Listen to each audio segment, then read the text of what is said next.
we're actually live. But dude, I gotta tell you, first thing I want to say, BDP, thanks for being here. BDP, I always have BDP talks football, right? That's what we Yep. got. Okay, yeah. So everyone check that out. But dude, I don't know if I can handle playing the Bucks ADP talks. football. Right? Yeah. Yeah, Okay. yep. All right. Um, I don't know if I can handle playing the Bucks today, man. I'm still exhausted from last week. I mean, like, can we talk about that Rams game a little bit? You know what I really think's funny though. Before we even get into the game, if you have some thoughts, is it was wild after the fact. Before that game, Rams fans are going absolutely nuts, talking their stuff, making hype videos, and all of this, and then BTA, it gets handed to them, and then after everything I see from a Rams fan is, oh man, those Philly fans just can't stop talking about us. Oh, I'm like, wait, what? they were feeling good. They They were were. feeling good. The media was making them seem like they're the Eagles' biggest threat. I think that they're a threat. Don't get me wrong, but after hearing it Agreed. all week, this is the team that's going to beat the Eagles. This is the team that's the Eagles' bad matchup. After hearing that all week, of course they're going to come in feeling overly braggadocious. But Yes. unfortunately, it didn't pay off in the end. Did you see the clip of Jared Verse on the sidelines getting all excited? He was talking into the Yes, I camera. did. Yeah. Oh Yeah. yeah, you're just gonna make this field goal and then we're done here. And then he goes Yeah. silent. He talked. He actually, well, we can't even say half of what he said, but he basically was saying, yeah, how much he's going to talk his stuff at the end Mhm, of after the game. mhm. I haven't heard much from him though. No, I don't know he why. did say nice things about Jalen Hurts though. He did say He did. He did. say what you want about Jalen Hurts. That dude could throw. That's the see. Yes, it's the It feels like it's kind of what we dealt with early last season with the offense just not wanting to take shots, not wanting to open up the playbook, and that's did us in the first half. I think it's night and day from first half offensive play calling to second half offensive play calling, and I'm not sure why we always need to fall behind the Yeah. eight ball to switch it up. We Agreed. start And early. and We can't run the ball. If Saquon needs to make four guys miss in the backfield before he even gets to the line of scrimmage, maybe we need to change our approach a little bit, don't you think? Yeah, that's the wild thing. Real quick, because this leads into it, but to what Kerr said, this is what one of the things that blows my mind with all the criticism of Jalen Hurts, because the film is there, the tape is there. He's thrown enough of them. The man is one of the best deep ball throwers in the NFL, period, Mhm. hands down. I mean, it's phenomenal, not just his arm strength, but his accuracy. Just look at the AJ Brown one against the Rams. And yet we constantly hear about how he can't throw. He's not a good quarterback. It's because he hasn't had to, guys. I mean, like we just showed it in this game, and he threw for what, three something against the Kansas City Chiefs the first time around in the Super Bowl. Yeah. It's just what gets me. All I can think is, I mean, Jalen Hurts hasn't had a bad year, but 2023 was a blip in terms of the interceptions Mhm. that he threw, right? Mhm. And all I can think is that for some reason, and it's weird because we get new offensive coordinators, but they're all like determined to make that the be all end all, that we're going to eliminate that. And in order to eliminate that, we have to take no risk at all, which of Mhm. course is probably the biggest risk you can take, is taking none. Because to your point with Barkley is, it's like they forgot the simplest rule that even the most beginning fan knows. You run to set up the pass, but you also got to pass to set up the run. And if all your passes are within 2 yards of the line of scrimmage, you're not really stretching the defense to help the run, right? Like if you want to get Barkley going, throw the damn ball downfield. Like, And I mean, along those lines, let's say they don't even want to. Let's say the run's not working, and okay, we want to pass to set up the run. Okay, let's not. We don't even need to take it that far. I agree with you, but let's just take it one step shorter than that. They don't even let Jalen Hurts be a threat on these what they appear to be option plays, but clearly they're oh called yeah, yeah, runs. yeah. Like at least Right. make him a threat out of the backfield if you're going to run the same look every single time, putting it in Saquon's pocket, riding it out. It's a clear run. If Eagles fans, if we know it's going to be a run to Saquon every time, the defense, the guys that watch hours and hours of film, they Yes. know it's going to be a run every single time. At least Yeah. switch it up to keep them guessing. I was That watching that Georgia Alabama yesterday. Sorry to cut you off. I was watching no, Georgia no, Alabama yesterday. go. Dude, they ran at least two reverses, fooled the Alabama defense. They ran at least two reverses. The quarterback kept it himself at least three times. Like, that's how you keep a defense guessing and not exactly sure what's going on. If they're going to hand it to the running back every single time, then the Alabama defenders know, guys, just stack the box. They're not going to do any type of trickery. It looks like an option, but it's not an option. Just honing on the running back. But when you look at the Eagles, there's no creativity when we do the same run out of the gun every single time. It makes no Yeah, sense to me. no, that's a great point because it's not just a simple offense. Simple offenses can be phenomenally effective. I mean, we can go back I forget the exact wording, but go all the way back to Vince Lombardi. He talked about the ends end sweep, and he's like, well, if we do our jobs, it doesn't matter if we're going to run it, like we're going to because we're going to be so good at it, but but there's a difference between simple, effective, and, like you're saying, predictable, Mhm. which is, I think, the putting around the all week about people were breaking down. It's like, well, when the Eagles are in this formation, they run the ball 95% of the time, and when they're in this formation, they pass the ball 85%. It's like, all right, we got to mix that up a little because, Mhm. to your point, and this, I think, is one of the things that isn't talked about with Jalen Hurts enough. And to your point with the play calling, I think that's hampering him a little bit, is he makes his running backs that much more effective for the reason you're saying, which they're missing, is He's a threat too. at times when he holds the ball, when he makes that decision, is he going to give it or is he going to keep it? Because if he keeps it, I mean, let's face it, and I don't know, maybe this is one of the reasons people hate on him, but if you look at Jalen Hurts, he looks like a running back or a Mhm. linebacker, right? He Mhm. doesn't look like a quarterback. Yeah. Um, but so yeah, you got to have that because that sets up the other guys. Because I don't have the numbers right in front of me, but I saw this Eagles running backs leading rushers like the 3 or 4 yards before Hurts became the starter, and it was like 500 and some yards, 600 and some yards, and then Hurts becomes quarterback, and they're all 1,000-yard rushers. Mm. Mm. And it's like, well, part of that is for the reason you just said. Jalen Hurts is a threat not just in the passing game, but in the running game. And if he does the I won't even say it's not even an RPO because I'm talking about a plan design, whether he Yeah. gives it to Barkley or runs himself, not passes. Got to worry about that. No. It's like, as you're talking, I'm thinking to myself, when have we really seen like, I know we have a new offensive coordinator, but we can't have Devontae Smith motion and come in the backfield side by side with Saquon. We can't have AJ Brown motion get in the backfield with like there. We have so many weapons on this team that you can be extremely creative. Use Saquon as a lead Extremely. blocker. Give it to Devontae Smith on an end around. There are tons of things we can do. AJ Brown is freaking huge. Use him as a lead blocker for Saquon. There's tons of things that we could do. I mean, Jalen Hurts, being the leader that he is, gave Patullo a lot of credit for switching the game plan in the second half. That's because he's a Yeah. leader and he's not going to throw his coach under the bus. Even Right. though during the game you see him say, "Coach, snap out of it, Coach. I I'm loved. I'm trying to win the game here."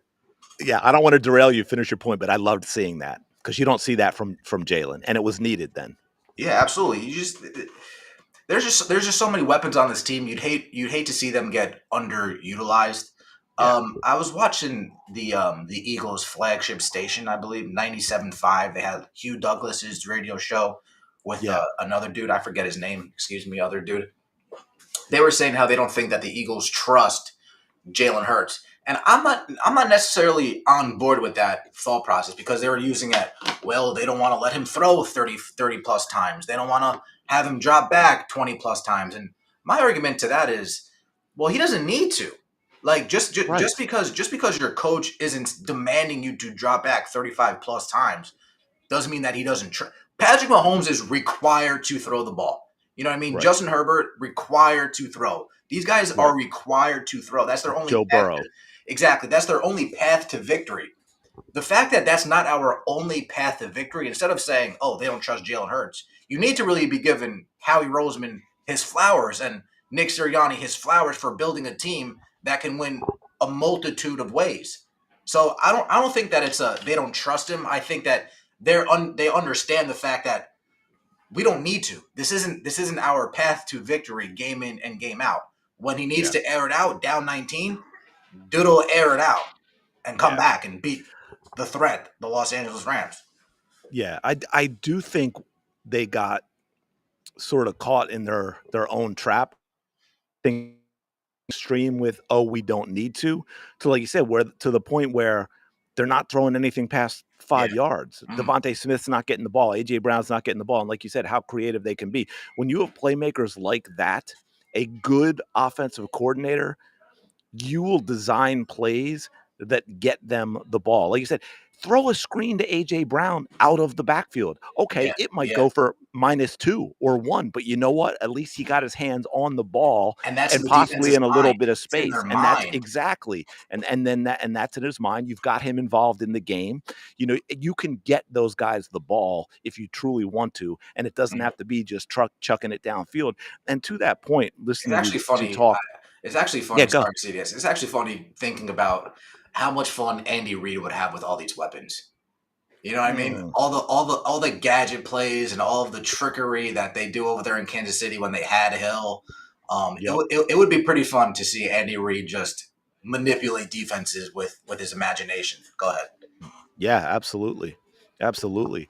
Um, yeah, what I was just gonna say too is, and I mean, we're all different. I hate to go and speak for Eagles fans, but just from people I've talked to and I'll make this statement kind of in general is, look, we're not asking to see Jalen Hurts throw 35, 40 times a game and put up 300, 350 yards. We want to win. And Yeah. what we're saying is, like, the Rams game is a great example. What did I think it was it was 226 or 229 that he ended up throwing for the entire game, right? 21 to 32, 226, 229 yards, something like that, 3 touchdowns. But obviously almost all of that was the second half. Yeah, 17-25, 17 for 25 in the second half. For like 206 or something Yeah, like that. yeah, Yeah. dominated. So here's the thing with that real quick. What I was going to say is that game number, we're all perfectly happy with that game number if you had spread that out over the entire game. Mhm. Right? Absolutely. Like if you took the second half, well, in a game, that's over 400 yards. We don't need to see Jalen Hurts do that. But the final game number, all we're saying is don't make that happen because you're down, 17 points or 16 points or 19 points, I think it was, Yeah. in the second half, and you're forced to get those numbers by spreading it out over the entire damn game. You know what I mean? And not in a packed second half. If he threw the way he threw in the second half, if you just spread that out, that offense, those plays over the entire game, I think we're all perfectly happy for him to have him throw for 220. We're all perfectly satisfied. It's weird because they came out in the Dallas Cowboys game, and the offense looked like it was ready to roll. I know the Cowboys aren't good. I'm talking about play calling, and it looked like the offense was ready to roll. But they came out in the second half. It looked like the first half of that Rams game was very reminiscent of the second half of that Cowboys game after the rain delay. Like they just. But if you're gonna run it every single time, I mean, dude, Lane Johnson went out with an injury. Jalen Hurts proceeds to take a beating the very next play. Proceeds to take a beating. Until Fred got in, he took a beating. And then before that, when we can't run the ball, Saquon's taking a beating. Yeah, you guys are just setting these players up to to get hurt. Yeah. If we're not even doing anything different. Insanity, doing the same thing over and over and expecting a different result. Over again, man. You guys got to switch it up. Be creative. Yeah. So I'm very interested to see how they're going to come out today. I have no problem. The main issue with last week, CDS, was that they came out and you knew 1st and 10, run. 2nd and 16, run. 3rd and 16, run. Next possession, 1st and 10, run. 2nd and 10. But they didn't adjust fast enough. Like, I have no problem. You guys want to come out. You got Saquon. You got the best offensive line in football, probably. You want to come out. You want to establish the run. See if you can get off on the defense 3 quick runs to see what they're working with. I'm fine with that. But once we see that that's not working, we need to adjust in that first quarter, not in the third quarter. We need to adjust in the first quarter and say, okay, pivot to this Yeah. adjustment, pivot here. Yeah, and those plays should be part of the game plan in the first place. And that's why I go back to, again, you cannot be successful where you're basically in a way running it every single down, because let's face it, the passing plays they're calling are basically runs in terms of the production we're going to get out of it, because Yeah. we're throwing everything at the line of scrimmage. So the defense doesn't have to adjust at all. They can still play a stacked box, because to them the passing game is no different than the run game. So they don't have to, that's the other thing too. We came out in the second half and we're down, and we throw a couple passes more than 10 yards downfield. So what happens? Now there's a lot of space because the safeties have backed up and the linebackers have backed up, Yeah. No because longer you're they sitting in man. You got to go yeah, zone. You got to put three safeties in. You got to switch up your defensive schemes.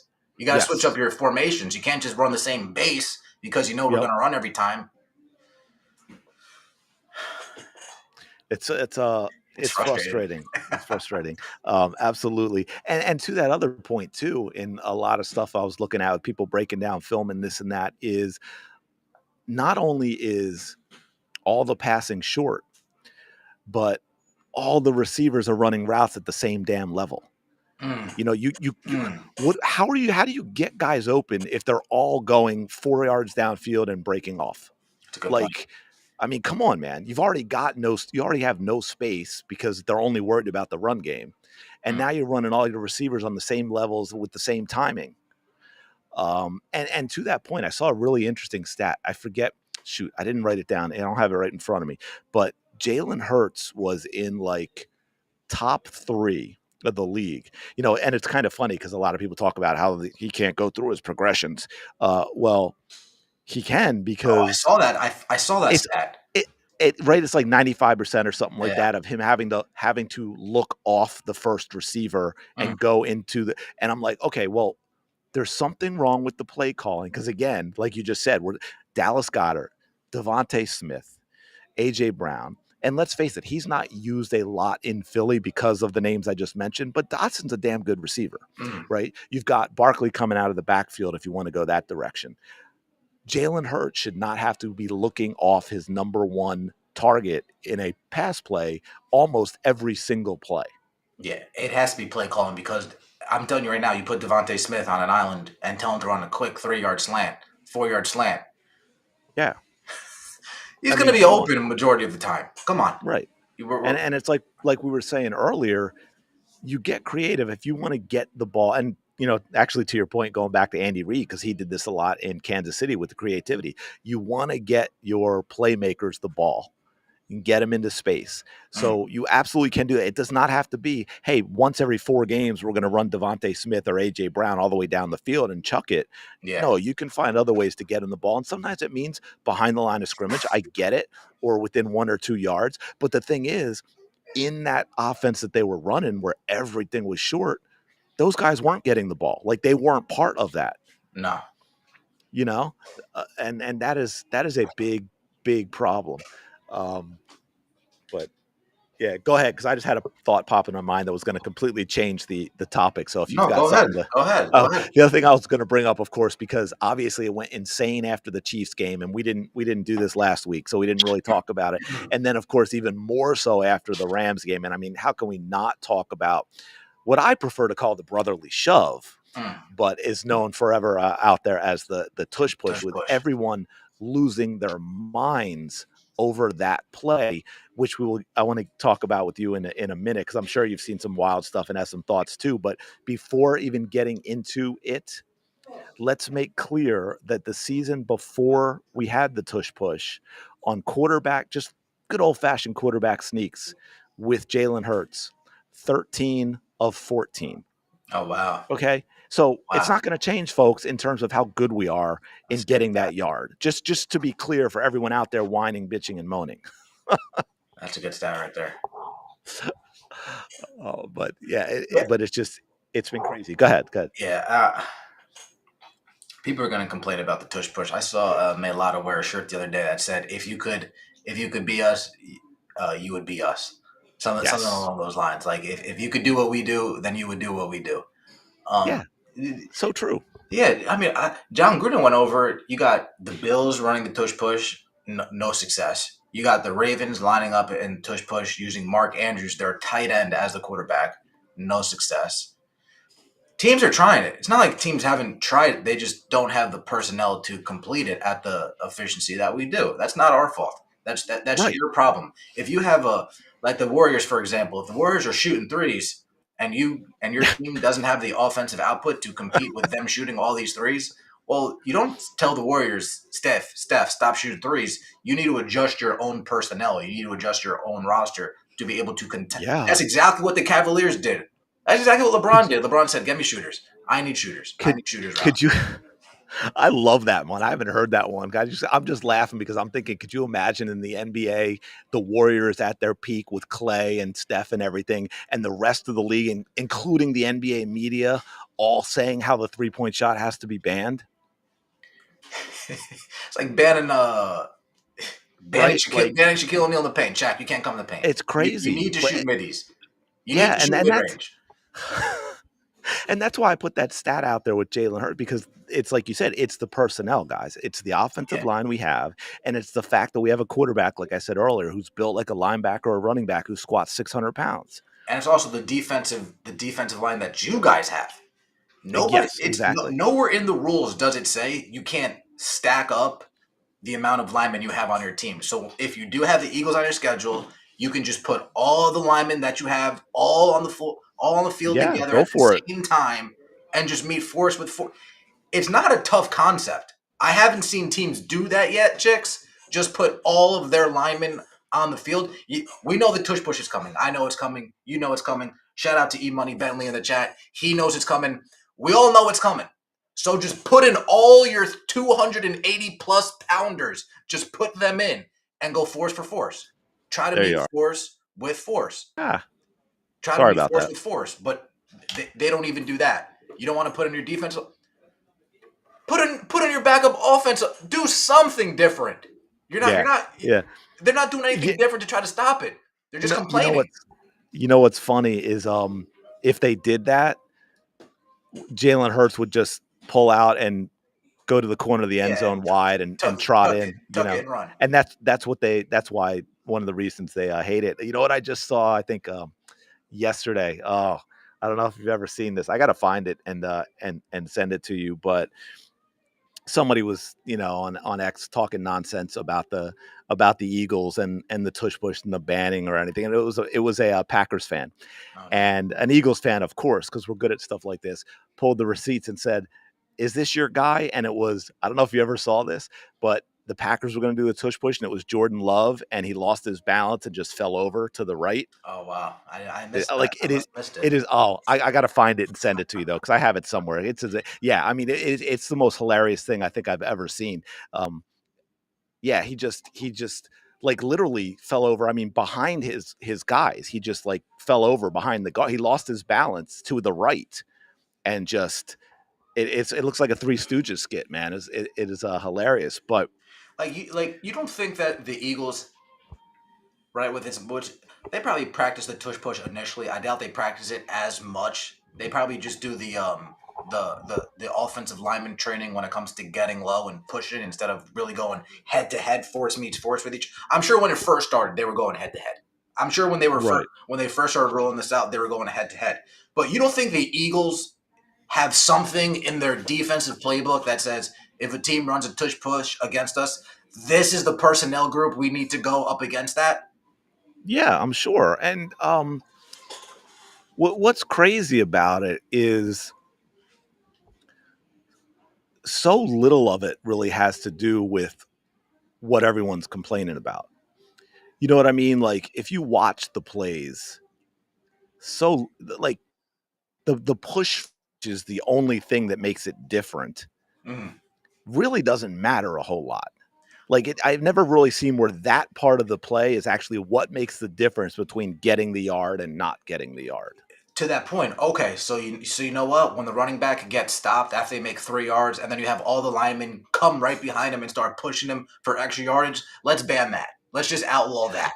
Yes. Why And is it to your okay in that point, instant, but not okay? It's the same principle. yeah, well, and that is where the tush push became a thing, because that used to be illegal, right? And now you can do that, and you can also actually pull them. Like, you don't even have to be Oh pushing yeah, the yeah, running yeah, back yeah. like You that. could You can drag them. pull, You could and drag and them. that's how we got the tush push. So it's like, if you're going to ban the tush push, then you also go back to eliminating that, which hasn't been around long anyway when you look at the history of the NFL. But here's the other thing, and this is where I say these people are all frauds. Mm. Everyone, this concerted effort about this play, these people are all frauds. This has nothing to do with the play. It's just the fact that they hate Philadelphia. And here's how I make that very clear. They're screaming about, the two things I've seen screaming about the most are the false start.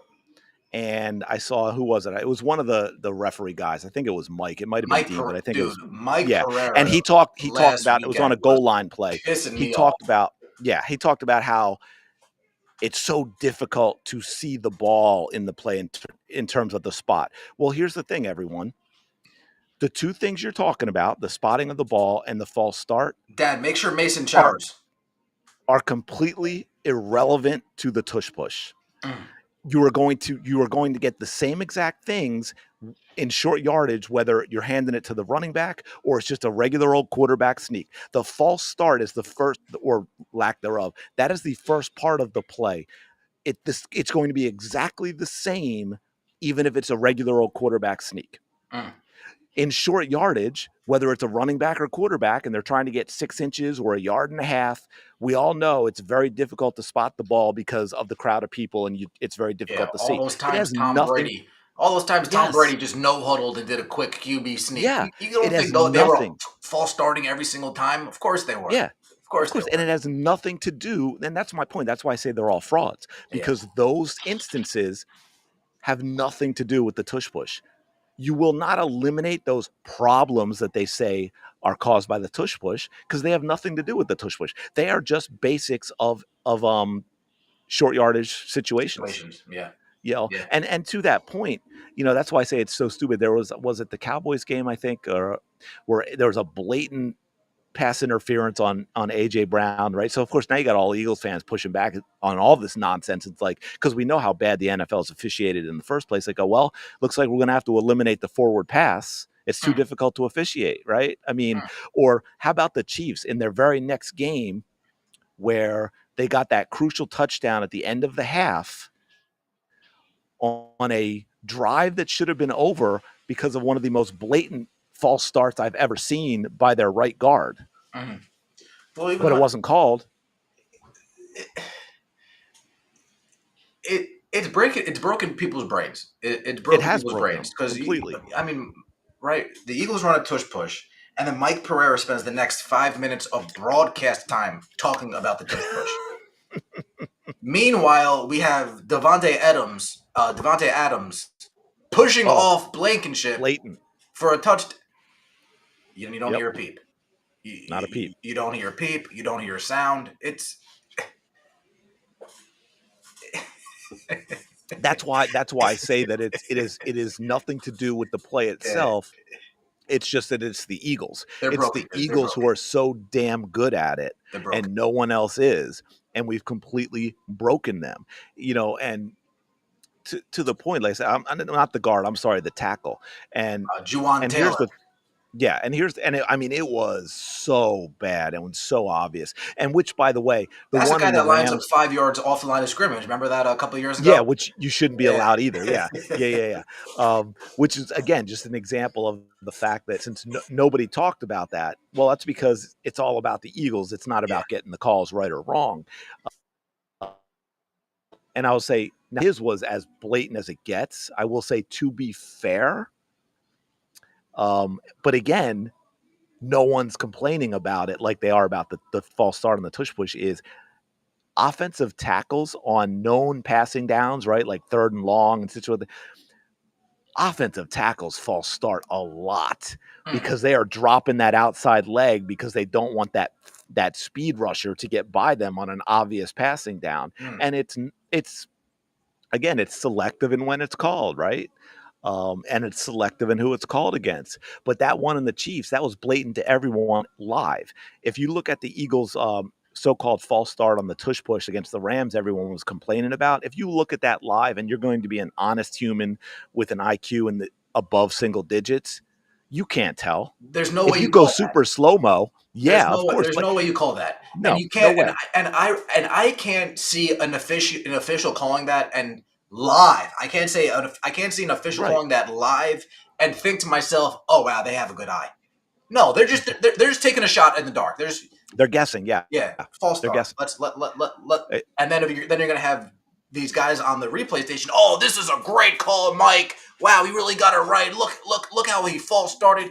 Stop with this. Right. There's encroachment damn near every play. There's damn near encroachment. Every play. If we're Yep. talking helmet to the football, there is a helmet lined up with the football nearly every single play. When we get into this, now you got me going on a rant. When we get into this That's false okay. start, when we get to this false start point where these calls need to be made, now we're getting to the point where now everything needs to get called.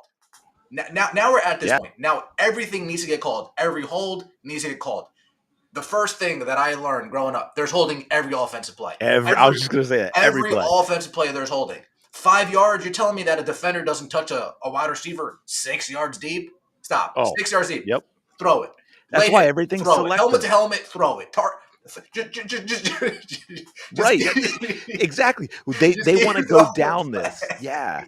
They want to go down this rabbit hole and super slow-mo false starts and all that stuff. Man. Literally, we're going to have it on every play. And by the way, only thing we complain about is when Jalen Hurts is 10 steps out of bounds and gets leveled and there's no calls. That's like the only thing that we consistently talk about. Whereas Patrick Mahomes gets hit still clearly inbounds and they'll call it 15 yards.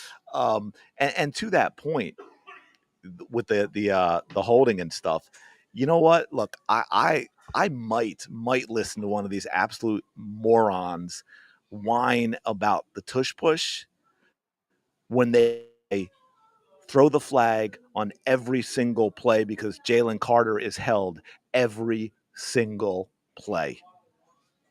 He is unstoppable. He is held every play, man. It's actually weird to use it's actually weird to use the word unstoppable because I'm looking at him, I'm looking at Jordan Davis, I'm looking at Nolan Smith, and I'm like, they're all unstoppable. Like I'm looking at how these guys get after. I'm like, well, they are unstoppable, chicks. You can't guard these guys. You can't block these guys. You got to double team them. You got to double team them. Yeah, and think about it. You got Jordan Davis and Jalen Carter in there. Like, how do you double team? I mean, you can't, right? Like, you have to take one of them on single. I mean, maybe you have a running back, but what was it back in the day? The Buccaneers. Well, they have Sapp and McFarland, Warren Sapp, and side by side. Booger. That was brutal. Same deal. It's like, you guys aren't speaking of Nolan Smith, man, he's going to be out a while. You know what might be interesting? Now I know he's not ready, and it's going to take a while to get back. But with the way that the way Campbell's playing at linebacker, right? We've all kind of forgot how damn good Dean is. Nakuba. Nakuba Dean. I'm always hesitant to say his first name because I don't want to butcher it, and I'm good at butchering names. Another steal. Another steal in the draft from Michigan. Shouldn't have fallen. Wait, he's still here? Yeah, we'll take him. What I was going to say is, with the injury to Smith and the way Campbell's playing at linebacker, when Dean comes back, I wonder if they'll experiment with him as sort of, technically maybe go back to like 3 linebackers, but he'll be a speed rusher kind of guy taking Nolan Smith's place. Like, I wonder if we'll see him get at, because he's got that same build, right? He's got the speed. Well, with Nolan Smith being out, it even makes the Zadarius Smith signing from a couple weeks ago look even better. Oh yeah, that's huge. We talk about this every week, dude. Harry Roseman's a genius. I mean, he really there's nothing else I can say about this guy. One man goes down, and the guy that's right behind him is an all-pro caliber. Oh, okay. I guess we'll work. Just get me a corner, please. Just get me a corner. Yeah. I'm glad you brought that up because I have my fingers crossed for Ringo, man. You know what's wild I saw just the other day, and I had forgotten this too. Amazing because he's had so many chances and he's got such potential, and he keeps breaking our hearts. Ringo's only 23, man. Oh wow, young. Like, he can. This is what we talk about with opportunities in sports, right? Like it could come at any time. This is an opportunity for him to seize CB2. I mean, this is because we know the potential there. There's a reason what he keeps getting these chances. Mm. He just hasn't elevated to that next level, and now he's got that opportunity where he could Sidney he Jones is could still on the team, isn't he? yes. Here's the thing with Sidney. I loved Sidney coming out of college. I was thrilled the Eagles drafted him. He showed flashes. He had that interception return for a touchdown, and then he tore the ACL. And I don't think he's been the same since. He Yeah, still's a monster going straight downhill, though. Like if yeah, you want a safety in the run game, he can give you that right now. yeah, I yeah. just don't know. I just don't know if the evolution in terms of the pass game is going to be there or not. But the man, he was a ball player. I don't know if it's the ACL or just the being out that amount of time stunted his development. Yeah. Um, but yeah, he's still there and he's still got that potential to be It part of the mix. could be a year behind type deal because the injury. Yeah, That's true. yeah. That's Very true. huge, not just like the injury itself. Because one thing they always say about ACLs is you come back and then it's like another year of actually playing your sport before you're you again. Yeah. Yeah, I You mean, know, very similar like when you saw with Clay Thompson. I mean, AP is really yeah, the only person that you saw that not affect him at all. But I mean, with right, everybody else, it takes a year to.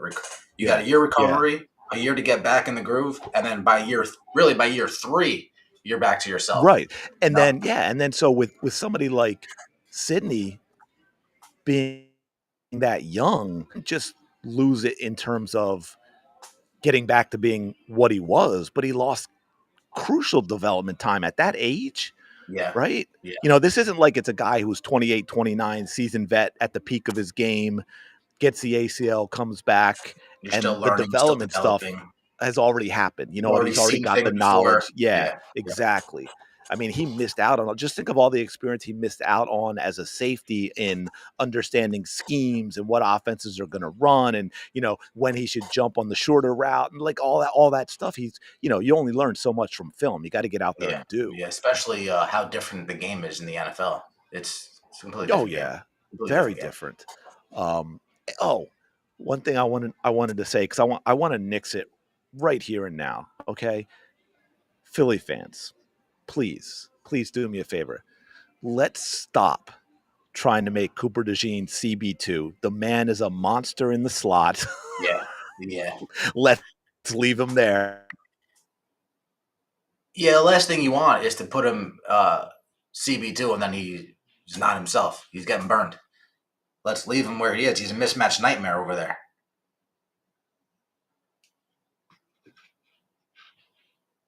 Oh,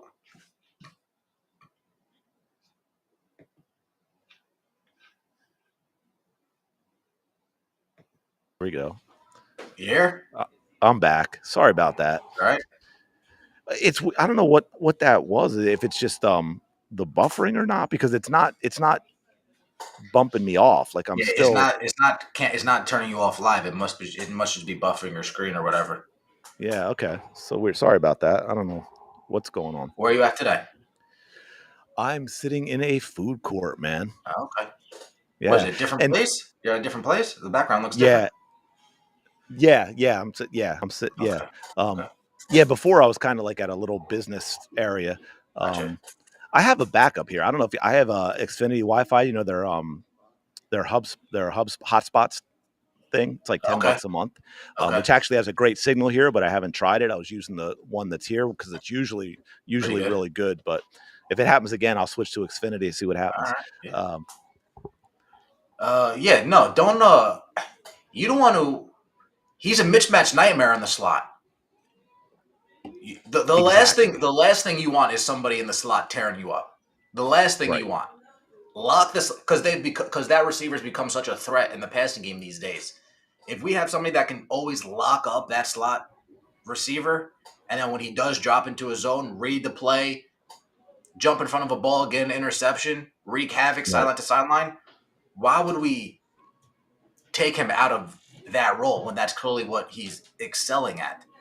Yeah, absolutely. Bringing somebody else to fill that void. It's like asking. It's a bad example, but it's like asking like a Lou. This might offend some Philly fans. It's like asking a Lou Williams to come off the bench and turn into a starter. Meanwhile, he's best suited being a six man coming on a heater. Right.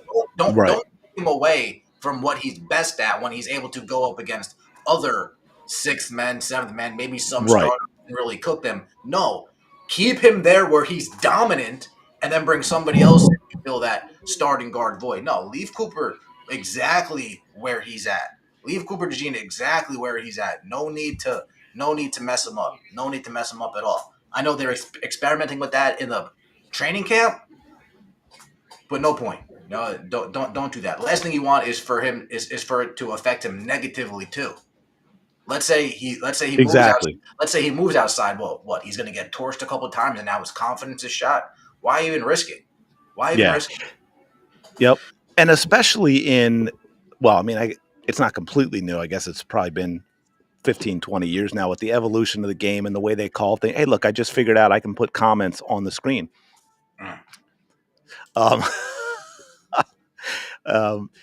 it's such a huge part of the game nowadays. But oh yeah, Vince, that's funny because I couldn't think of his name before. It's such a crucial part of the game for offenses now too, right? Like that used to be a mismatch thing. So to have somebody like Cooper who plays pretty much the entire game, because it's almost been it's almost standard now to have three receivers out there. Like it didn't used to be like that. And that's why you had teams like, let's go back to the Patriots and Brady, and why you had guys like Wes Welker and Danny Woodhead. Oh man, what's Edelman? Right, oh, yeah, like these were what's his name? These were slot receivers. The guy from the Rams. What's his name? Oh yeah, I know who you're talking about. Amendola, Danny Amendola. Yeah. These were slot receivers. Yeah. These weren't guys out on the outside, and they created nightmare mismatches because the guys cover them were usually bigger and slower. Yeah. It's no need to and also he has contact courage, so he's not afraid to come downhill and and lay some wood. He's not afraid of that at all. It's not like he's I mean, no disrespect to Travis Hunter. It's not like he's 170 pounds soaking wet. Yeah. DeJean's got muscle and girth. When he comes down, you're gonna feel it. So you're gonna. Derrick Henry. Derrick Henry hasn't been the same since. You can't take him out of there. I don't see a need to. No, it's rare that the mismatch in that situation comes in favor of the defense. So don't mess it up. Yeah, I saw Acho talking about with CJ Gardner now being available, talking to Eagles fans saying, "Hey guys, we don't want to mess with Emeka Egbuka, the safety that we got from Ohio State. Yeah, no, we don't want to mess with him. You're absolutely right. I do agree. I'm not an Acho fan, but he's right about that. Like I thought about it a lot, and like the natural reaction, of course, was, oh, you got to bring that guy back. Yeah. But then you think about it, you think of the young players that we have and the development and everything, and I don't know that it's worth. If it's Darius Slay, bring him back now. Yeah, because we need a CB2, right? Yeah, I don't think we need to mess with our developing safeties. Because they're both developing. Blankenship, I mean, he's not new anymore. But he's not old wily veteran. Right. He's not a seasoned vet. And then we got Egbuka. I mean, these are two guys that can be locking down. If you look at our secondary, dude, we got DeJean, Blankenship, Egbuka, and Quinton Mitchell. All these guys are young. All these guys are young. So, I mean, the whole entire team's young. I think that's I forget now if it's the defense or the team. I think it's the defense, like the third youngest in the NFL. Yeah, I mean, even the although I think we were the youngest last year. Yeah, no, youngest defense last year, hands down. Which by the way, is why it always irks me, like sayings about experience and this and that, or rookie mistakes and this and that. It's like, stop using that as a blanket statement, because it's individual, both in terms of players and teams. Right? Like there's a whole lot of factors involved in it. And I think the Eagles defense last year is a great example of that, right? Like youngest defense in the NFL, Super Bowl champions. But what are you doing? And best defense in the NFL, I might add. Again, to that point, what are you doing to develop these guys? Yeah, they might make mistakes if you're not developing them properly, if you're not coaching them properly, if you're putting them in before they're ready to play. Yeah, then they might make mistakes. But if your whole defense is just a bunch of steals in the draft and you're coaching them up, we don't really see many mistakes from this defense. Like they bend, they don't break. They bend, they don't break. Yeah. And the thing You is, can't use when experience. when you have that kind of raw talent too, at times, Yeah, like, you live with mistakes because mistakes are part of development. And I, just from a coaching perspective, I've always said this with the young players I've coached, is mistakes are how you get better. You just, as long yeah. as you recognize and learn from them. I remember real That's with quick. everything. That's with everything in life. Yeah, You get a yeah, problem wrong, now you know the wrong answer. yeah, exactly. Real quick, I remember, I think it was like maybe 3 years in, or for when I was coaching soccer, and we play fall and spring.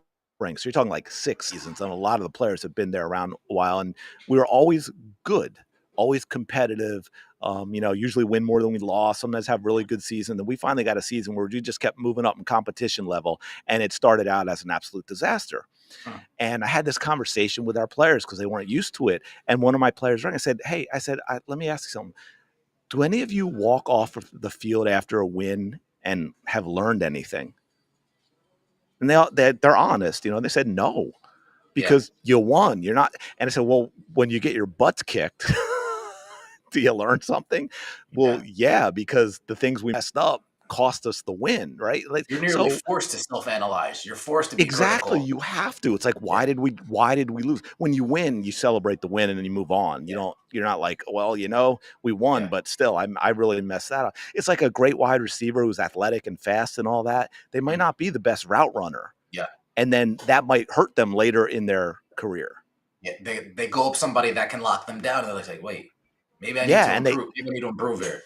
and they don't run the routes well enough, or they don't understand the hip, or hand foot, like all of these things, because they didn't have to. Yeah, You know, that's Same type between of thing. talent and talent that doesn't work hard, or Hmm. talent that doesn't work hard is always going to lose to talent that works hard every single time. Uh, Yeah, you and got to that's why improve. it can be a detriment at some point when you're that talented, because you didn't have to do the work. You didn't have to learn all the little things. But anyway, I got us way off track, but that just made me think about this defense. So it's like, yeah, they make mistakes, but I mean, Mitchell's what, in his second? I mean, he's second year. DeJean's in his second. I mean, they're still going to make mistakes, but I think Philadelphia's, as a fan base, is kind of embrace, like, we're going to live with it because we're excited about the upside. Yeah, for every mistake they make, they're going to get a turnover. I'll take it. Yeah, exactly, No, exactly. for every mistake they make, they're gonna wreak havoc. I'll take it 100 times out of 100 times. Dude, yeah, speaking of, and going back to the safeties with Makuba, it's like, I mean, I don't know how long it can keep up, but it's so bizarre sometimes how certain players are like that. Like, I call him I don't know, ball hawk, I guess might be Yep. the best Hmm. term. It's like, look, that interception just fell into his hands, but he was there, right? It's like, before he got that injury in the preseason, right? He had two turnovers, what, the interception and the fumble Dude, you know what that recovery. interception reminds me of, CDS? Just because you brought it up, Yeah. that's like I don't want to use this guy's name because he's a legend. He's a Hall of Famer. That's it's almost Ed Reed esque with how he's just always where he Right, right. needs to be. He's But just right, always where he but needs to be. I had Ed in my mind on Yeah, on yeah, that. Yeah, as one of yeah. those guys, and it's just so wild that it's like, but that's part of the game, right? It's like, to go to the other football real quick with soccer. Some of the greatest scorers, they actually might not have much to their game overall, but they know where to be and when to be there to finish a goal scoring opportunity. And of Hmm, course, in a low scoring sport like that, they're going to get paid hmm, big bucks for it, even if they're not doing anything else. hmm. And it's kind of the same thing with defenders. Like, some of them, they just seem to always be in the right spot to make a play. And in this case, Makuba with turnovers, it's just wild to me. Yeah, it's a combination of IQ and watching film. It's got an instinct. You can't teach instinct. Yeah, You can't exactly. You you can't. can't You teach can't. instinct. You know, you could Yeah. do the film, you could do all that you want, but instinct, just knowing where to wander to, how far to wander there. You can't teach. Almost Yeah. like a good point guard. Like, wait, why did you Right. even make that pass? Well, I just felt like that was the right pass to Yeah. make. It Yeah, was there. How did you even see that pass? Well, yeah, I just did, you know, yeah. but yeah, and it's interesting then on that play. I don't think it was But to applicable your in to that your to play. your soccer point, like when they're doing corner kicks in soccer, and let's say it's just somehow the same guy is always the guy heading it in. Yeah. Well, And no he one's just knows stopping him. he just knows where to be. You know, Yeah, you exactly. can't explain it, you can't teach it. He just knows where to be. So Yeah. Yep. Yeah. absolutely, Yeah. The last one I'll finish with that because everyone will recognize this name on the women's side when she went from like a defensive center mid to a goal scorer later in career, and that is Carly Lloyd in the U.S. Women's National Team, mm, and she became one of those players. I remember in the going back when I think it was when they beat Japan, and she had a hat trick I think in the first half, including a goal from like almost midfield. And I think it was like the first goal that was a tip in. And I'm like, there was a perfect example of she knew where to be and when to be there. No one else did it. I mean, it was a tap in, yeah, but there were a whole lot of other players around and none of them went and got it. You yep, know what I mean? Like one mhm, of those, you just sort of have this mentality and this nose for being in the right place at the right time. I think using Ed Reed, I mean, I know you hesitated because of because who he obviously is, Nakuma's yeah, a rookie, yeah, but it's a great example yeah, so that people understand it. Yeah, and to that point with instinct, you see that a lot. Like the film, you'll see players that break off. You know, defenders they'll break off to cover the short route, or they'll drop off to cover the long because lots of film, but also like you said, that instinct. you just They just know, know. yeah, you They just just know, know, yeah, okay, that's where the ball's going. I'm going to get there. So it's going to be interesting to see how that develops with him because it's just amazing to me in the short amount of time. I mean, I know even the other one was preseason, but just he's just around the ball when there's a possible turnover. You know, yeah. um, And it's you got to funny give him that because rope too. You got to give him that rope to yeah, be able to learn. If yeah, what you said to he's going to earlier, get burned. yeah, if what you said earlier to what you said is like, well, if you're too scared for him to make mistakes, then he's not going. Let's say he's not as instinctual, right? Let's just say he's not as instinctual. If you don't give him run to make those mistakes, then he's now going to know that next time he sees the same formation, he sees the same receivers kind of break off the same way. He's not going to know this is where I need to be. Yeah, You got to give recognition. this guy, you got to give him reps, CDS. You got to give him Yep. reps. You can't just throw people in there and expect them to perform. It doesn't work like that. Yep. Yeah, and that's a great example. What you said because and that's where I go back to. I think the Eagles fans are excited enough in what they've seen from the young guys that will live with it because guys like him will get burned Yeah. because that's part of the learning process. Especially when you have a nose for the ball like that and you want to make those plays, you're going to get burned at times. I mean, that's just part of the deal. You know what I mean? I mean, the greatest in the game, especially at positions like that. When you're talking about the NFL and how pass oriented the rules are nowadays. You're going to get burned You're eventually. playing, yeah, in the Yeah. NFL secondary, you're going to get. I don't care how good you are. You're right. Yeah. You're going to get burned. I mean, you know that's what I'm saying. Like to be fair, or not to be fair, but to use an example, and also to go back to praising Jalen Hurts for how damn well he throws. No defender in the league, no cornerback, no safety, no one was stopping that completion from Jalen Hurts to AJ Brown. Hmm. Hmm. Right? Like it Perfect was thought. with AJ Brown being who he is and where Jalen Hurts put the football, you could have the best possible coverage you could have on him, and it's going to be a completed pass. Yeah, In fact, in seeing it again, I actually think there was pass interference on it. They didn't call it. Didn't matter because he caught it, but I'm glad that we got AJ Brown, a big physical guy. I know we had Macklin. I know the Aguilar years like Deshaun Jackson, but really since To, dude, we haven't had like the a big physical big guy, yeah, strong guy. They've just been yeah, agile, fast. I mean, Macklin, he was big, but he wasn't big and muscle bound like AJ right, Brown is. You know what I mean? So yeah, it, yeah. and you just see how he Well, walks, yeah. like he walks, like To your he, point, you AJ's know what one I of mean? those. He's one of those hybrids, right? Because Yeah, he's got the deep speed yeah, and the that's true. size. That's true. And That's true. that's a rare combo. It's funny. I love all the guys you just mentioned, and the one you didn't mention that I'm going to throw in there, but also didn't have the things combined, but was such an underrated receiver. I thought was Jason Avant. Jason, you can't always get what you want. Yeah, Dude, that's back when Sunday Night Countdown was good. was When good, right with back in Chris the day. Berman Yeah, and Tom yeah. Jackson and the crew. Oh, those guys were good, man. Those guys were good, but yeah, and AJ Brown, he's that hybrid guy. You know, it's kind of like going back to what we talking about with the mismatches and stuff. There's so much passing in the game nowadays. You have teams, like the Eagles that only use 2 linebackers for that reason. And it's because now the other position where you try and create matchups and you get those unicorns is tight ends who can still block but can kind of run like wide receivers. And it's Yep. like, well, wait, you can't put a linebacker on them. I mean, you could go back. Tony Gonzalez, obviously an example, as much as I can't stand him. Dude, you had Jason Kelsey is an Gonzalez. example. You had Gonzalez. Dude, listen to this. What a lineup right here. You had Gonzalez, Antonio Gates, and Allergy Crumpler all playing at the same time.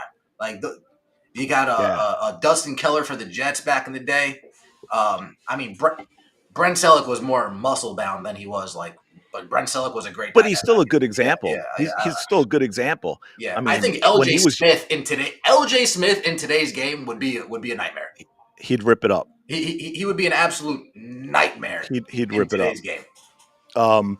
If you want to go way, way back, and this name just popped into my head because you mentioned Gates. Shout out to the Chargers, Kellen Winslow. The dad, not the junior, the dad. Yeah, the junior's in jail, I believe. Yeah. Did you know that, right? I know a little bit of it. I know he's had his issues for sure. Yeah, no, I didn't know he was back actually in. Yeah, wow. Yeah, I think it was one of those crimes where you can't get your way out. Yeah.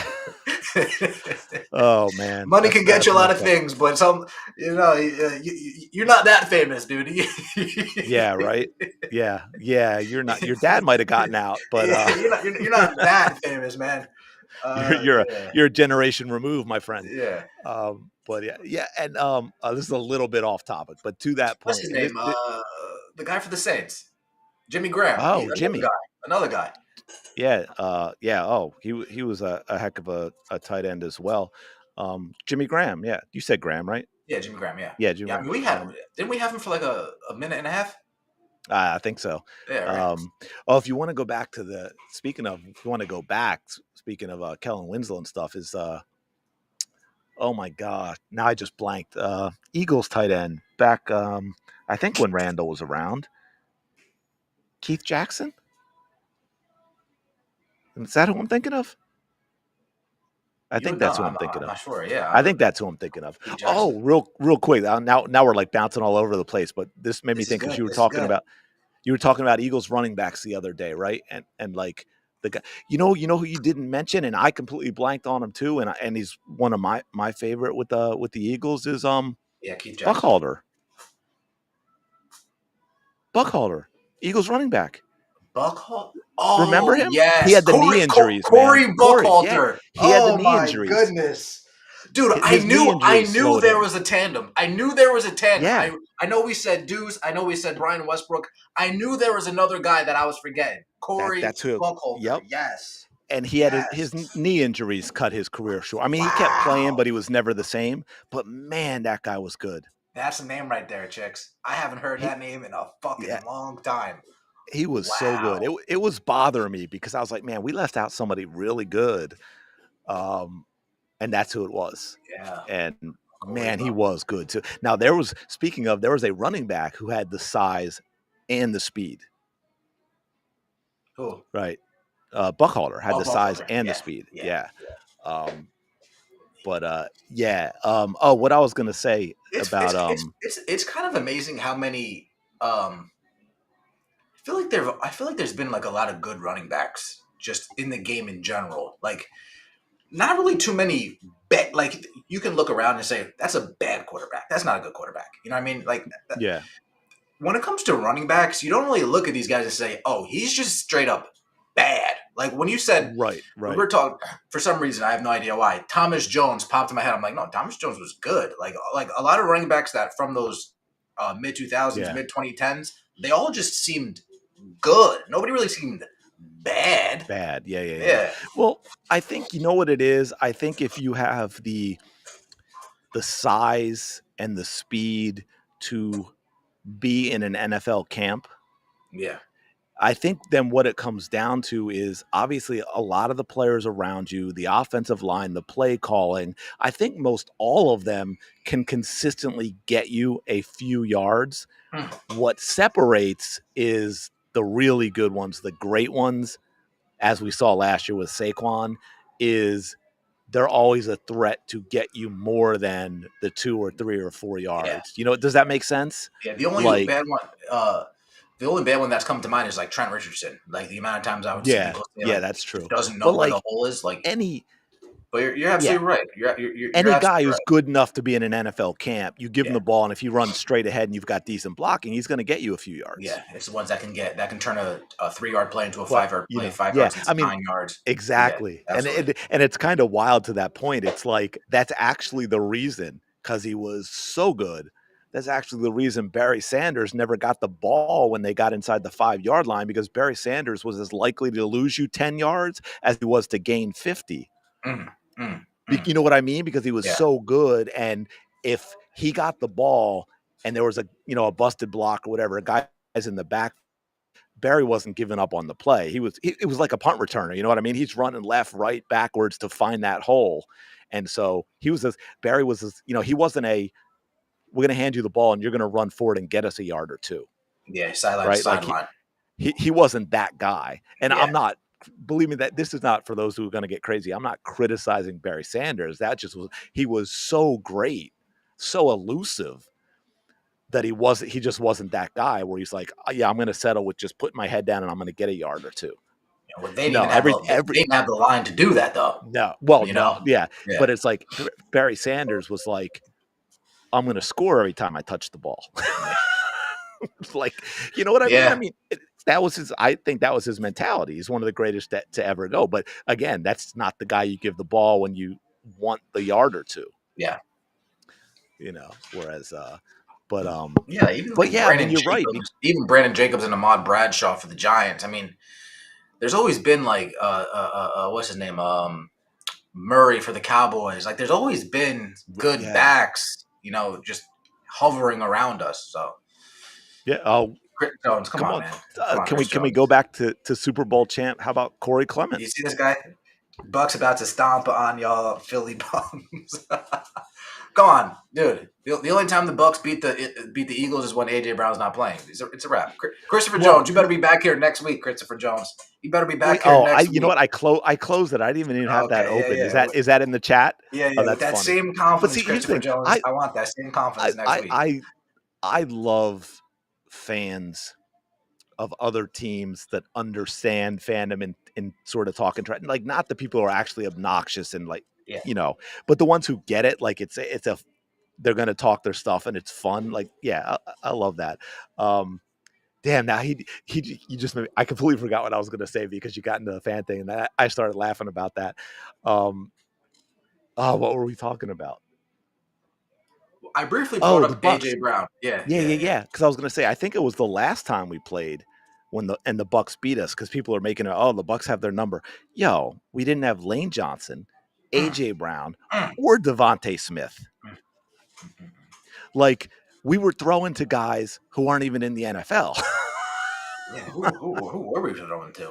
Actually, Dotson, but then the other two, I can't even remember their names in terms of the three receivers. But Dotson was the number one. Yeah, I don't even know who.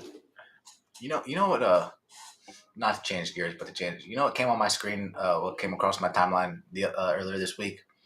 Donovan McNabb against the Cowboys when he made that play to Freddie Mitchell after escaping all the defenders in the backfield. Oh, dude, that might be that. That's like has to be my best Donovan McNabb memory of him just escaping all around against the Cowboys. Okay.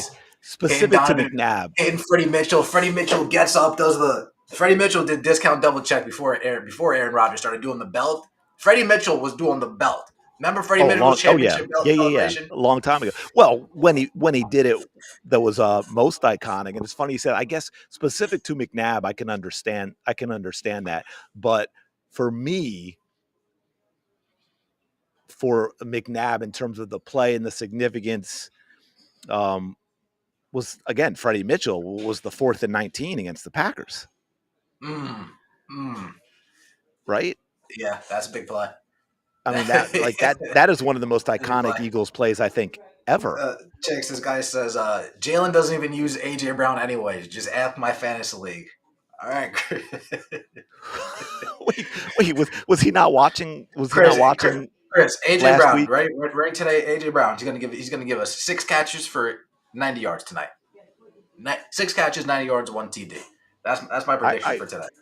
I gotta open my I gotta open this back up.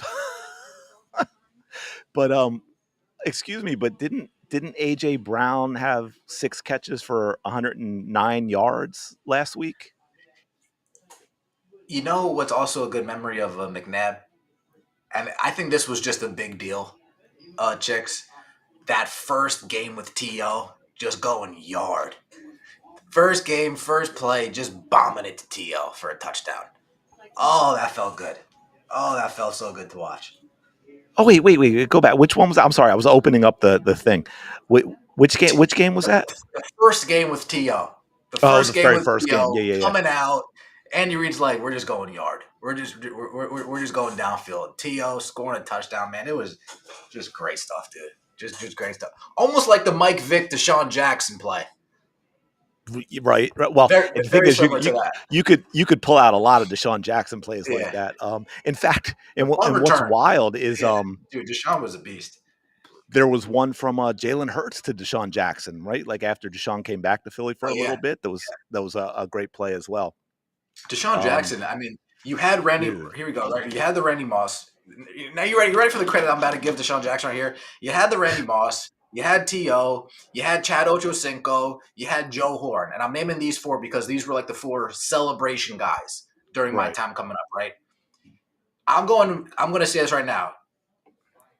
Deshaun Jackson was the first receiver to do all the like little trendy dances. Deshaun was the first guy to do that. The first, all these little trendy dances and these little songs coming up. That's Deshaun Jackson. Right Yes. All right. This is I love Deshaun Jackson. Okay, so this is going to hurt my heart to say, but when you said that about setting trends and everything, I was going to say Deshaun Jackson also set the trend of dropping the football before getting into the end zone. Oh, I thought you were going to say throwing up gang signs after Oh catches. no, no. But no, he was the first one to decide to drop the ball on the 1 yard line. Let me. Because I swear it did. It happened multiple times after that, like with other players. He's so And it was fast. like He's so fast. Like, I'm in the end zone by now, right? Oh, it's like, no, come on, guys. you're not in the end zone, my friend. You got to learn. I mean, the end zone's 10 yards long. You can make sure you're in it before you drop the football.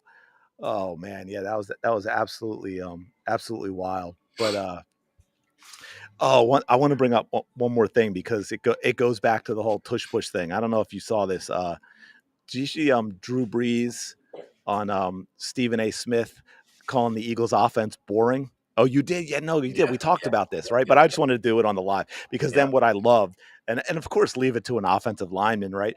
Jeff Saturday, An offensive lineman that played with Peyton Manning when Peyton Manning had Marvin and Reggie Wayne, but also an offensive lineman that had Edgerrin James as well. James, yeah. Speaking of another great running back, yeah. That's my point. They're all over the place. He eviscerated Drew Brees. I loved it. It was one of the best things I've ever seen. When he talks about, he's like, dude, you threw the ball 2 yards every time.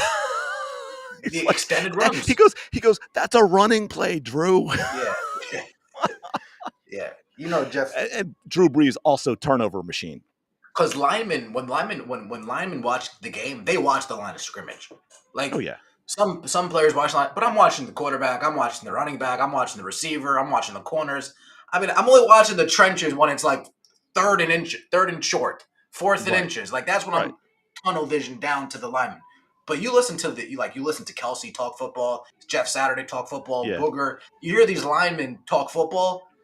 every opportunity they get to talk about the line, they can't stop gushing about it because they pay so close attention to it. So, And you know what? love hearing that. Rightfully so. As much as we talk about the other stuff and love it, and I think being Philly fans, we get it.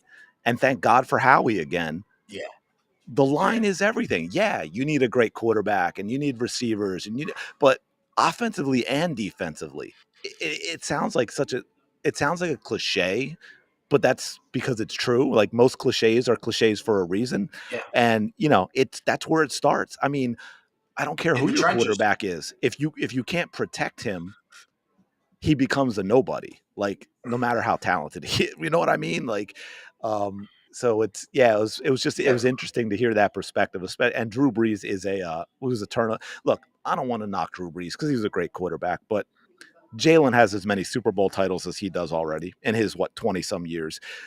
He was a turnover machine. He did throw 99% of his passes within 2 yards of the line of scrimmage. And again, and we've talked about this with basketball too. And I feel bad for the quarterbacks who came before now, because in the future you're going to have a lot of people who are going to look at the numbers, and they're going to be like, crappy quarterbacks today are going to have better numbers than great quarterbacks from the 70s, 80s, 90s, yeah. because the game is different, because the NFL decided we want to neuter the defenses and we want to make it a pass happy league for entertainment value. Even during my day coming up, I mean, Yeah. like the these guys are talking so glowingly about Justin Herbert. You know, Justin Herbert's Carson Palmer. God damn it! Like, you know what I'm saying? Yeah. These guys Well, can't hold. and that's what I mean about the numbers. It's like, I'm sorry, but guys like Joe Montana, you want to go back in the day, guys like Dan Fouts, Dan Yeah, Marino, they would throw for 6,000 yards today, yeah, like legitimately. Okay, it a 3,000 yard season used to be a huge deal, and it wasn't because the quarterbacks weren't very good. It was because defenses played defense. yeah. There was a reason for it. Whereas now, it's like 4,000 is commonplace. Mm, mm. If you want to sling the ball that many times. Again, Jalen Hurts isn't doing it because we don't need to. Although, to be fair, in 2023 he threw for over 3,800 yards. In 2022 he threw for over 3,700, and he missed 2 games. And So plus, now they're it's not playing like, 17 games. yeah, well, that too. But it's not like Jalen can't. Right, that's the whole thing that really drives me nuts. It's not like he can't. Yeah, and Um, it's never the thing is, it's never an Eagles fan making that argument. Never. We get it. And that's what also is really funny It's about almost the like they're Drew trying Brees to stuff. like Jedi mind trick, reverse psychology. The Eagles Yes, and saying, yeah. "Oh no, It's that like, might work on Lamar, but that's not right. working over here." It's like, this is Philly, guys. It's like, we want to smack you in the mouth, Yeah, whether it's our offense or our defense. Okay, so yeah, yeah. We'd much rather ground and pound than like be a finesse boxer. No, yeah, we want to make you absolutely. as miserable as possible during this experience, as Yeah, miserable as possible. we don't want to beat you.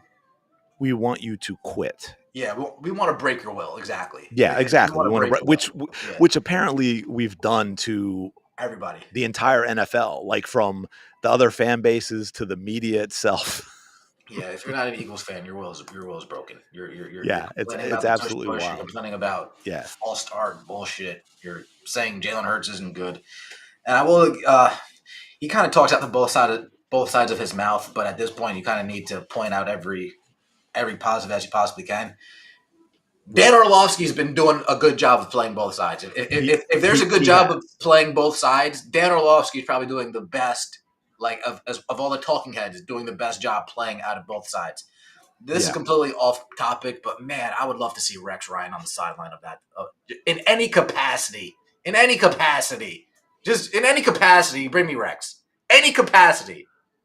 yeah. No, I agree. Oh, it's funny, and I can't think of what it was now. Rex Ryan actually said something good in defense of it the other day too, but I can't remember what it was.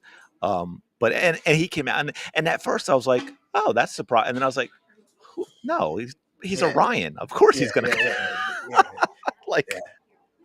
Yeah. Yeah, absolutely. Like you hear him talk But about the Cowboys' dumb defense. Like ugh, there's an extra bit of insult that he adds when he talks about the Cowboys. Just a little extra yeah, on top. a little extra. Oh, speaking of the numbers on paper looking good, there's the ultimate stat pattern in football. We talk about it in basketball a lot. There it is, and that's Dak Prescott. Dak, Let man. me Yeah. let me now that we're getting our butts kicked and the defense is backing up, let me throw the ball all around the field and bump up my stats, even though we're going to lose again. During I don't want to say he was underappreciated, but the difference between Tony Romo and Dak Prescott is very glaring. Like Tony Romo was willing, he was willing to die. It seemed like Tony Romo Yeah, was willing to die for an extra yard, to die for his team. Dude got beat up every single game, and then Dak's just very, for lack of a better word, vanilla. You know what I mean? He's just yes, very yes, bland and plain, and there's yeah. no risk, and there's no. It's just very formulaic The with everything he does. the Meanwhile, the Romo's like scrambling, trying to find anything. yeah, You know, right. The I think that's the last time the I'm giving any type of credit to a Cowboy. By the way, that's the last right. time. I'm done. I hear you. I hear you. Finished. I think the biggest insult I can give Dak Prescott that popped into my head as you're saying that is he's Cam Newton. He ain't Mm. diving on that football. Yeah, man, You know. dude, Cowboy. They'd wish he's Cam. Well, yeah, but you know what I mean. I'm talking like Oh, in that. terms of mentality, yeah, in terms of mentality, yeah, The mentality. yeah, Yeah, he's like, I'm not diving on that football, yeah. man. No way. Did you see No way. Tua? You see Tua call out Cam Newton? Yes. Dude, these guys have now. I'm not now. Now, you'll never find myself going out of my way willingly to defend a quarterback that never has played for the Eagles. Like Right. his brief stint with the Eagles, I will defend Jeff Garcia much more than I will defend anybody else. Hey, Jeff was good when he was here, No, man. he was. He was. He I agree. was. But I mean, Coy Detmer. I'll defend Coy Yeah. Detmer Oh, far I more than I'll always defend thought anybody else. I You always know, thought Coy could have been something, man. Even I'll defend Matt Barkley far more than I'll defend anybody else. Who is the guy that I we got from the Rams? Who is I the? I Oh, won't defend Chase Daniels though. yeah, no, fuck Chase. Who was that guy that we got from the Rams for that brief stint? I believe it was the Rams. Oh Uh, man. no, Sam Bradford. Yeah, he was from the Oh yeah, Rams. yeah. Yes, Bradford. Yeah. Yeah. Um, where was I going, chicks? Um you were talking about Tua and Cam. Yeah. Right, dude. These guys have no I don't know if Tua has just been hit too many times, dude. Yeah. That's just blatant disrespect, man. Like that's blatant disrespect, bro. Cam Newton is light years above anything that you've ever done on the professional level. Yeah. Anything you've ever done. By year But 5, yeah, I talked about this in a video. By year 5, he was an MVP. By year 5, Tua's only completed one full season. Cam's completed right. 4 out of the first 5 in his 5. Tua's only Right. completed 1. Cam was Offensive Rookie of the Year. Tua was not. Cam threw for over 4,000 every year. Tua only has Yeah. done it once. Like the disrespect is outrageous from these guys, Yeah. and it's It because is. they get paid so damn much. Yeah. Dude, did you see Trevor Lawrence waving off his coach a couple weeks ago? No, I didn't see that. Dude, No. Trevor Lawrence throws it to his Well, wide receiver. Terrible pass. The coach is looking at Trevor Lawrence. Throw it at his chest. Trevor Lawrence just shut up, dude. It's because these guys get paid and they haven't done anything, so yeah. they Well, feel entitled and inclined. oh, absolutely. To, Like all the way it, around. it's crazy, man. I It's think craziness. Trevor at this point, he is probably feeling the heat because I think they're about done with the potential about like obviously if he had been a guy drafted in the second round, he would have been done a couple years ago. They were calling this guy John Elway. Remember Yeah. that? Yeah. Yeah. The best Um quarterback prospect since John Elway, like Andrew Luck, yeah. didn't exist. You guys are, But dude. you know it's These guys fall in love, man, too easily with some of these quarterbacks. oh, Too easily. absolutely. Because well, it's such a it's a bigger key nowadays in the game than it even used to be. I mean, obviously it was always a key, but with again, going back to the whole defense and the way the game is and everything, they need those guys. But the thing is, I I get what you're saying, and I agree with you. Just specific to this case, I can't find it in my heart to get outraged for Cam Newton because I think he's a clown.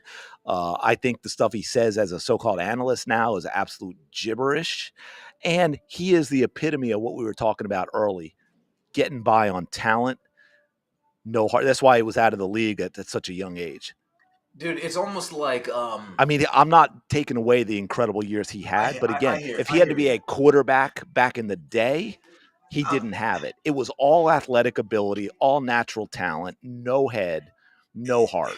Dude, it's almost like these guys saying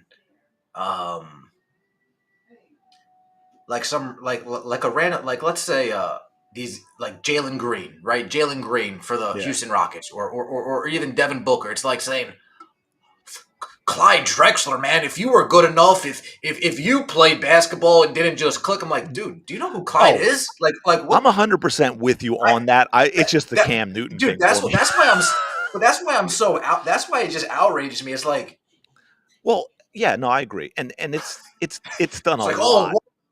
All Walt Frazier does is just announce games. Like he doesn't know. Wait, you're talking about you Yeah, talking about Walt no, Frazier? Like what are you guys talking? yeah. It's like they criticize Charles Barkley because he's on team. Dude, you guys can't hold a candle to Charles Barkley. I was like, go back and watch. And you're right. And the thing is, and I think it is the money thing, and it is the NFL, and I think right now even more so the NBA, who are completely trashing those that came before them, and those players that came before them never did that. They respected the guys before them that built the league, and they're in their own little bubble, and they have no idea how good these guys were, and they could say, oh well, they couldn't play today, and I said, well, actually, if you are going to say, oh, they should have played today, then you have to also understand that the style would be the same because they would grow up with it. And the advantages in nutrition and training, they would have all of that as well. Yeah, like Okay. even reverse it. Like You think these prima donnas could play back then? well, that's it. No, none of them could. None of them, especially in the NBA, because Oh, yep. they would not be able to handle the way the game was played, and they wouldn't have the skill because they take 4 steps every time they have the ball. They carry it every time they have the ball. It is absolute nonsense the way the game of the NBA is played. We're going to get into a completely different Well, rant. I don't want to go there, but even mentally, dude, they mentally crumble. You know what I mean? yeah, They mentally crumble. I was talking about this last week with Rudy as like, dude, you any of these players, and let's go back to football. Any of these players look and they see Zach Thomas, Brian Urlacher, Ray Lewis, oof. Trotter. Like, look at any of these guys, dude. These players would crumble in the NFL. Like Yeah, that's exactly players, the point I was going to get. Yep. they get hit by Brian Dawkins. They're crumbling. John Lynch. Could They're crumbling. Like could they're you crumbling. imagine the crop of quarterbacks now taking the hits that guys took in like the 70s, 80s, even early Shoot, 90s? not I at mean, like I I can't even figure out how to put it into words with the crap that gets called as roughing the passer now that did was like a stuff good back hit. then. Was a good hit back then. Good hit. Not only yeah, Way to lay some wood on him. even much more egregious is like my point. The hits those guys took back in the day compared to now is just absolutely absurd. None of these quarterbacks would survive. None of them would survive. I mean, well, Jalen might because he's a physical beast, but the rest of these guys, not a chance. There's no way I they could sit in the pocket. yeah. I think Josh Allen would survive as well. I think Lamar would survive for the same reason that Mike Vick would survive. That's it. They'd run for But their lives. but guys like Mahomes, dude, I Well, don't see and it. I just and don't see it. and I, don't forget they also weren't allowed the sliding nonsense either, right? You couldn't yeah, give yourself up. yeah, yeah, So guys like Mahomes who like to fake slide and then keep going because guys are so terrified of hitting them, there yeah. would be none of that. Yeah, You want to run out of bounds, you're going to get popped. yeah. I have to watch more Justin Herbert. Stature wise, I'm sure he would do something. But guys like Joe Burrow, he ain't doing nothing. Like No. Well, and and I Joe's like hurt Burrow. again, but yeah, And no, I I'm like not Burrow mad at too. Burrow, but I'm just saying, like, based on just how the game's played, Joe, you're always injured. Imagine if you could get it. You know, Yeah. Tua and Kyler Murray, they would have picked baseball. You know, they Yeah. wanted. You know what I'm saying? These Yeah. guys would have picked Yeah. baseball back then. It's Yep. just. Yeah. It's absolutely wild. Yeah. Oh, dude, we've been going like an hour and a half already. Yeah. It's gonna get rolling to 12:15. game time, but yeah, I mean, anything you want to say to wrap up about today's game, today's game? It's in like Yeah, 45 minutes. it, Like, it's sort of like I mean, I don't want to talk WNBA here, but it's like how are the Fever, they got to come out ready to tee off. You know what I'm saying? They got to come out yeah, with an aggressive game plan. They got to come out ready to take shots down the field. They got to come out getting Saquon the ball in space. You don't need to hand it off to him to get Saquon the ball. There are tons of different ways in this league to get Saquon the ball. There are tons of different ways to get yeah, AJ Brown the ball. To this guy's point, we didn't even talk about this. Remember last game, right? We're going against the Rams. First possession, Zach Brown gets an interception. What did we both say? Take a shot. You guys literally just got an interception. yeah. Take a shot down the field. If this is the perfect. The And what do they perfect do? time. And what do they do? They run. They run. Yeah, yeah, yeah. They run. Fortunately, we turn that into a score. But it's the point, like, guys. If in situations that are just clear take a shot situations, and we still just refuse to,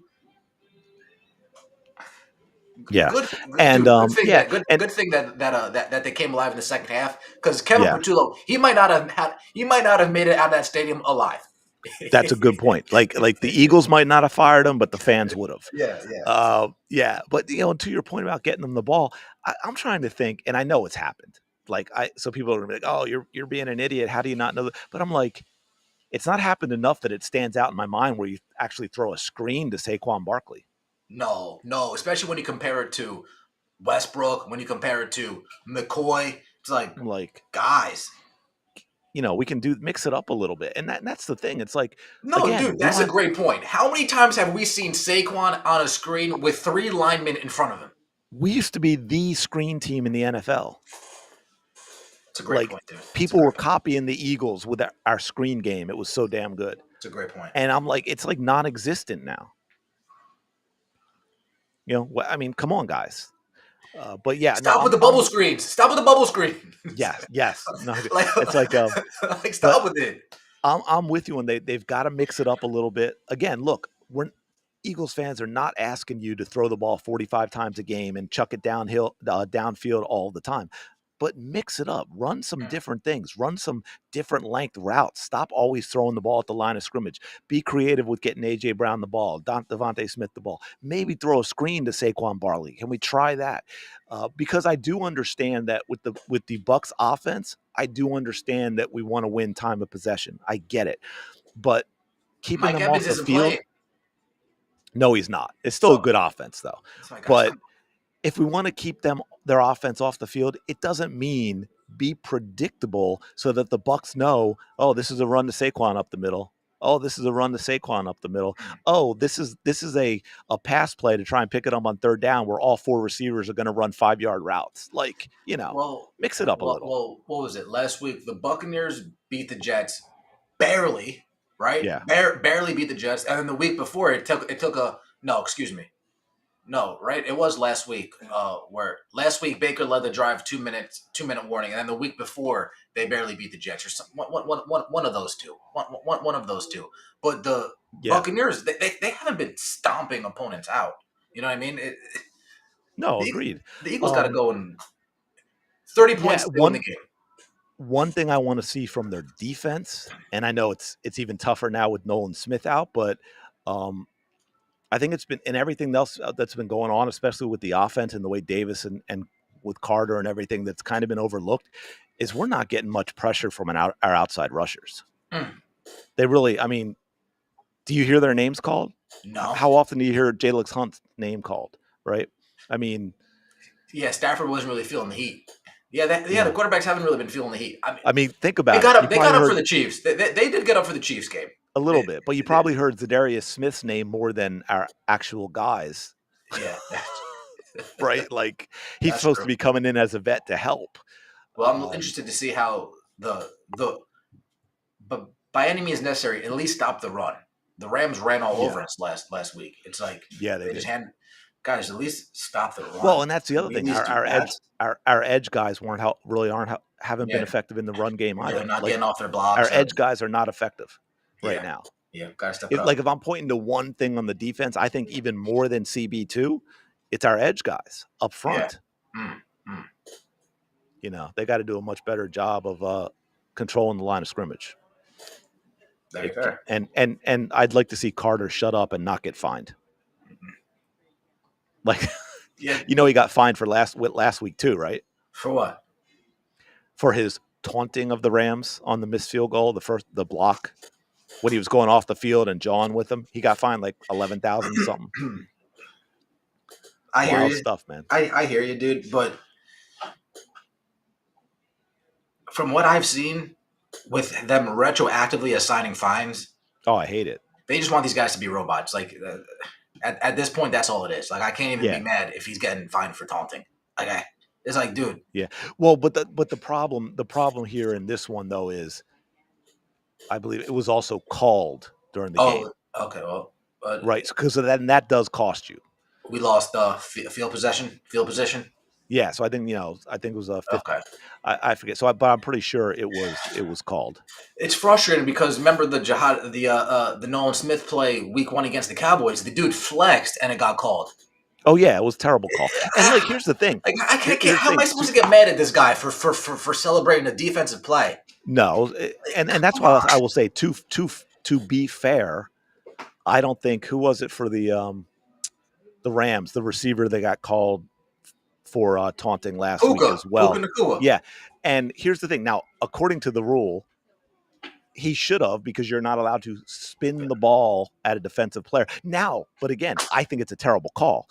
I think it's right to the rule, but it's a terrible call. But here's what I'll say to Rams fans is, great, then admit that Jalen Carter shouldn't have gotten it either. I don't think either one should have gotten a taunting call. It's almost like, why are you even calling this stuff? Yeah. Like, Roger, why are you even... Roger, you got your money from Amazon. They already paid you a boatload of money. Yeah.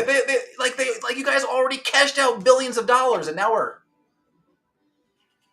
Just put skirts on. I get it. It's put like skirts on them. Put flags on them. I get there can be stuff that gets to a certain point where it is a problem. The gun sign's okay. Okay, the gun sign's fine.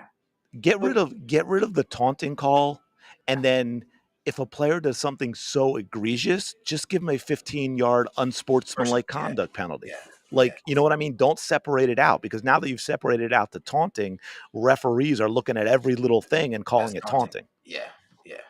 You know, but anyway, man, I guess we'll let you get to the game. I want to get to the game. We gotta, go Birds. I'm already exhausted, man. After last week and this, I'm like, I can't scream or anything. I'm like, all right. I'm more like, man, because here's the thing: we could win the Super Bowl.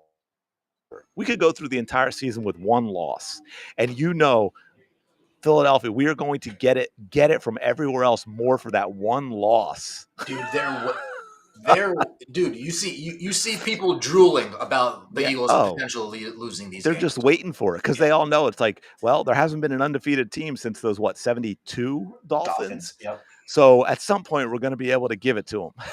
Yeah. I mean, you don't want the team to lose, but I would hate for them to lose in the Super Bowl. No. We can't lose now. If anything, lose now.